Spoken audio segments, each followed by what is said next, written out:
Shalom.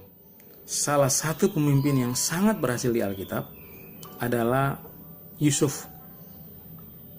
Alkitab dalam Kejadian 37-50 memberi catatan tentang perjalanan kepemimpinan Yusuf, dimulai dari visi sampai menjadi pemimpin dan bagaimana dia hidup menjalani hidupnya sebagai pemimpin.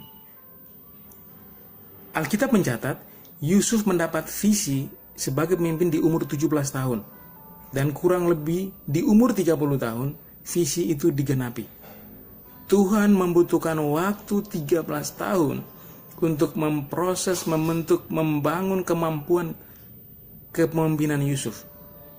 Yusuf membutuhkan waktu 13 tahun untuk belajar, diproses, lewati banyak tantangan, membayar harga yang mahal untuk jadi seorang pemimpin. Ada 4 hal penting yang bisa kita pelajari dari hidup seorang Yusuf. Yang pertama, Yusuf memiliki integrity of spirituality. Apa itu?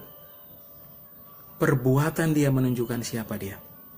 Dia datang sebagai keturunan Abraham, Ishak, Yakub, datang sebagai keluarga takut Tuhan, keturunan Israel. Dia datang sebagai bangsa pemuji penyembah Tuhan. Saudara, apa yang melekat secara rohani kepada kita, identitas rohani, status rohani, embel-embel rohani, tidak lebih penting dari perbuatan yang kita lakukan. Perbuatan kita harus menunjukkan itu. Jangan menghancurkan dengan perbuatan dan perkataan apa yang orang tahu tentang kita. Kalau engkau anak Allah, tunjukkan lewat hidupmu, tunjukkan lewat perbuatanmu, tunjukkan lewat perkataanmu. Jangan menghancurkan dengan perbuatan, dengan perkataan. Apa identitasmu? Apa status rohanimu? Yang kedua, Yusuf memiliki identity of spirituality. Dia punya identitas rohani yang baik. Sebagai anak Allah, dia menjaga karakter anak Allah dia. Dalam keadaan dia diproses, dalam keadaan dia terpuruk, juga dalam keadaan dia berhasil. Saudara, jangan pernah berubah identitasmu karena keadaan yang berubah. Jangan pernah berubah identitasmu karena statusmu berubah. Tetap tunjukkan identitasmu dalam keadaan apapun, dalam status apapun. Yang ketiga, responsibility of spirituality.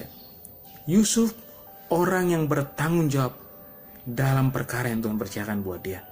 Waktu dipercaya mengurus rumah Potifar, dia setia walaupun dia tahu dia jadi pemimpin besar. Dia setia dengan perkara kecil. Yusuf orang yang belajar bertanggung jawab, setia dalam perkara kecil. Sementara dia setia, Tuhan mempersiapkan dia memiliki dengan tanggung jawab dengan perkara yang besar. Promosi tidak pernah datang sendiri. Promosi datang melalui proses. Promosi datang lewat latihan. Tanggung jawab melahirkan promosi. Promosi lahir dari tanggung jawab. Karena itu setia dengan tanggung jawabmu. Dan biarkan Tuhan mempromosikan engkau di tanggung jawab yang lebih besar.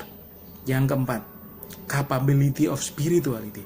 Yusuf punya kemampuan, kapasitas, kepemimpinan yang baik. Untuk punya kapasitas kepemimpinan yang baik, Tuhan melatih dia, membangun kemampuan dia 13 tahun. Dan Yusuf belajar 13 tahun. Dia bayar harga yang mahal. Dia mengalami proses yang luar biasa. Dia dibenci saudara-saudaranya, dia dibuang ke dalam sumur, dia dijual di pedagang budak, pedagang jual kemudian menjual dia di pasar budak, dibeli oleh Potifar, di rumah Potifar dia difitnah, dimasukin di penjara. Yusuf bayar harga yang mahal, Yusuf melewati proses yang besar untuk melatih kemampuan kepemimpinan dia. Tuhan butuh 13 tahun untuk melatih dia, dan Yusuf butuh 13 tahun untuk punya kemampuan kepemimpinan yang luar biasa. Setia dengan tanggung jawabmu. Tuhan Yesus memberkati.